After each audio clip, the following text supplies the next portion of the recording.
ইজা তাওয়াদ্দা, উজু করলো, ফাহসানাহু, সুন্দর করে উজু করলো। উজু বাড়িতে নামাজ পড়লে উজু করতে হয়, আর সুন্দর করে উজু করার বিষয়টি মসজিদে যাওয়ার সাথে খাস না, যে সুন্দর করে উজু করে। সুন্দর করে উজু করা মানে কি? কেউ যদি আপনাকে বলে যে নবী সাল্লাল্লাহু আলাইহি ওয়াসাল্লাম বলছে ফাহসানাহু, ভালো করে উজু করলো, তো ভালো করে ব্যাখ্যাটা কি? ভালো উজু কি কি বলবেন? এক নম্বর, সুন্নতি তরিকায় উজু করলো, বেদাতি তরিকায় না। বেদাতি তরিকার উজু আছে না নেই? ঘাড় মাসা করা, মাথার মাসার পরে মাথার মাসাটা পুরো করবে না, অথচ হাদিস, সহি হাদিসে মাথার পুরো মাসা করা। কথা বোঝা গেছে? নিয়ে যাওয়া পুরো মাথা, এটা হচ্ছে ফরজ, আর ফিরিয়ে নিয়ে আসা আবার যেখান থেকে শুরু করেছে এই বাকিটা, এটা সুন্নত। যদি নিয়ে আসা রিটার্ন করে এটা ওয়াজিব নয়, নিয়ে গেলেন ফরজ, আর এই আদায় করলেন তাহলে এটা আরো উত্তম করলেন। কিন্তু হানফি মাযহাব যেহেতু 4 ভাগ রবো রাস, তাদের ফিকহের কিতাবে রয়েছে 4 ভাগের 1 ভাগ করলে হয়, তো 4 ভাগের 1 ভাগ হচ্ছে কপাল, তো 4 ভাগের 1 ভাগ হয়ে যায়। তো এখানে একটু যদি এরকম করে, এইরকম করলো, দেখবেন এইরকম করলো, ফরজ আদায় হয়ে গেল ওদের, আর একটু ঘাড় মশা ভাই করলো, এদিক থেকে ঘেরে দিল, ওই দিক থেকে ঘেরে দিল। কথা বোঝা গেছে? যারা বেরোজাদার আমাদের সমাজে ছোটকালে শুনতাম, ওদের কাছ থেকে যুবকরা তো সবগুলি রোজা রাখতো না, তো তাদেরকে জিজ্ঞেস করতাম যে কটা রোজা রেখেছিস? বলছে যে শুরুতে 2-4-5টা রেখে নিয়েছি, আর শেষখানে 2-4-5টা রেখেছি, আর 2 দিক থেকে ঘিরে দিছি। কথা বোঝা গেছে? জাহেল মূর্খদের এসব কথা ছোট কাল থেকে শুনে আছি। তো ওই রকম হইলে এই মশা, বেদাতি মশা, ঘাড় মশা। তো এই না, আপনি সুন্নতি তরিকায় উজু করলেন। উজুর বেদাত আরো আছে কিছু, শুধু মানে আমাদের দেশে প্রচলিত থাকলে বেদাত হয় না, যে কোনো দেশেই থাক না কেন। যেমন এককালে বিদাতিরা প্রত্যেকটা অঙ্গ ধোয়ার জন্য কি করেছে? দোয়া আবিষ্কার করেছে। কুলি করবেন তখন কি, নাকে পানি দিবেন তখন কি, তারপরে মুখ ধুবেন কি, হাত ধুবেন কি। যেমন 7 চক্করের তওয়াফের দোয়া আর সাফা মারার দোয়া, এগুলো সব বেদাত, বেদাতিরা আবিষ্কার করেছে। ঠিক ওই রকম। তো বেদাত মুক্ত আপনি করলেন, এটা হচ্ছে সুন্দর উজু। সুন্দর উজু, মিনিমাম সুন্দর উজুর আর একটা দিক হচ্ছে যে উজুর ধোয়ার অঙ্গগুলিতে কোন রকমের শুকনো রাখলেন না। হ্যাঁ, উজুতে ধুইতে হবে কোনই সহ, এই যে হাড্ডিটা আছে হাড্ডি সহ, হাড্ডি এখানে একটু শুকা থেকে গেল, তাহলে উজু হইল না, আপনার ফরজি আদায় হয়নি। টাকনা যে পায়ে হাড্ডি আছে, হাড্ডিটা সহ ধুইতে হবে, এলাল কাভাইন আল্লাহ বলেছে। সামান্য একটু শুকনো থেকে গেল কোনো জায়গায়, তাড়াহুড়া করে উজু করলেন, দেখা গেল পেছন দিকে একটু শুকনো থেকে গেল, তাহলে উজুই হইল না। না, সুন্দর উজু করবেন, মানে সর্বনিম্ন সুন্দর হচ্ছে উজুর অঙ্গগুলিতে কোনো যেন আবশ্যক ক্ষেত্রে ঘাটতি না থাকে। দুটো দিক হলো, সুন্নত ভিত্তিক বেদাত মুক্ত, আর একটি হচ্ছে যে উজুর অঙ্গগুলি ঠিকভাবে ধৌত করা, মাসা ঠিকভাবে করা। আর একটি দিক হচ্ছে 3 বার করে উজুর অঙ্গগুলি ধৌত করা, 3 বার করে উজুর অঙ্গ ধৌত করা, এটি মুস্তাহাব। এটা হচ্ছে সুন্দর উজু। ভালো কোয়ালিটির উজু হচ্ছে যে আপনি একবারে যথেষ্ট নয়, 2 বার করলেন না, বরং একবারও জায়েজ, 2 বারও জায়েজ, সর্বনিম্ন 1 বার জরুরি, আর 2 বার করলে আরো ভালো, 3 বার করলে সবচেয়ে ভালো। আহসানাল উজু, ভালো করে উজু করে মানে 3 বার করে উজুর অঙ্গগুলি ধুইলেন। বোঝা গেছে? কয়টি হলো?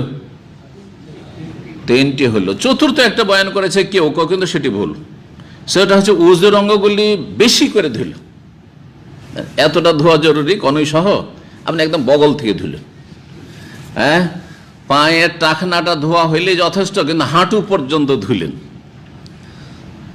কেউ বলেছেন যে এটা হচ্ছে আহসানাল উজুর অন্তর্ভুক্ত, সুন্দর উজুর অন্তর্ভুক্ত, কিন্তু এটি সুন্নত নয়, এটি বেদাত। হ্যাঁ, আবু হুরায়রা রাদিয়াল্লাহু তাআলা আনহু থেকে একটি বর্ণনা এরকম রয়েছে, কিন্তু তার ব্যক্তিগত সেটি মত, সেটি গ্রহণযোগ্য নয়। তিনি হাদিস বর্ণনা করেছেন যে ইন্না উম্মতি, নবী সাল্লাল্লাহু আলাইহি ওয়াসাল্লাম বলেছেন ইন্না উম্মতি ইয়াতুনা ইয়াউমাল কিয়ামাতি গুররাম মুহাজ্জালিনা মিন আসারিল উযু, আমার উম্মতেরা হাসরের মাঠে আসবে আর ওদেরকে চিনতে পারবো কি দেখে? 5টি অঙ্গের চমক দেখে। হ্যাঁ, চমকিবে, উজ্জ্বল একদম, জি, চকমক করবে। 5টি অঙ্গ, যে উজুর অঙ্গ 5টি অঙ্গ, 2 হাত, 2 পা আর মুখমণ্ডল। গোরান মুহাজ্জালিন বলে এমন ঘোড়াকে যে ঘোড়ার গোটা শরীরটা হচ্ছে লাল রং, আর মুখটা হচ্ছে সাদা, আর 4টা পা হচ্ছে সাদা। দেখেছেন এরকম ঘোড়া? দেখতে সুন্দর লাগবে। দেখে যদি থাকেন তো দেখতে সুন্দর, খুব সুন্দর। গোটা শরীর একবার লাল হয়েছে, হ্যাঁ, আর পা গুলি, 4টা পা আর মুখটা একদম সাদা হয়েছে। এইরকম ঘোড়াকে হ্যাঁ বলা হয় আগার আর মুহাজ্জাল বলা হয়, ওখান থেকে গুররাম মুহাজ্জালি। জি,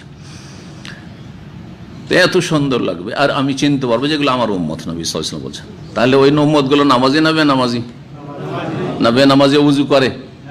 আচ্ছা, নামাজটা আমাদের না পড়ে যদি এই ফজিলত নেওয়ার জন্য কেউ উজু করে, যে উজুটা করে তো ঘুমিয়ে যায় কমসে কম, হ্যাঁ, ফজিলত পেয়ে যাবে, নবী চিনে নেবেন আর সাফাত করবেন নাকি? তাহলে বোঝা বেনামাজি কেন ছিল ওখানে? চিনবেন না নবী সাল্লাল্লাহু আলাইহি ওয়াসাল্লাম। যখন অপরিচিত চিনবেনই না, সুপারিশের প্রশ্নে উঠে না। ফামাতান ফাহু শাফাতু শাফিন, এই জন্য আল্লাহ বলেছেন বেনামাজিদের জন্য সূরাতুল মুদ্দাসসির আল্লাহ বলছেন যে জাহান্নামে যাওয়ার মুখ্য কারণ বেনামাজি হওয়া, আর তাদের কোনো সুপারিশও কাজে আসবে না, নবী রাসূলের কোনো সুপারিশ কাজে আসবে না। আল্লাহু আকবার।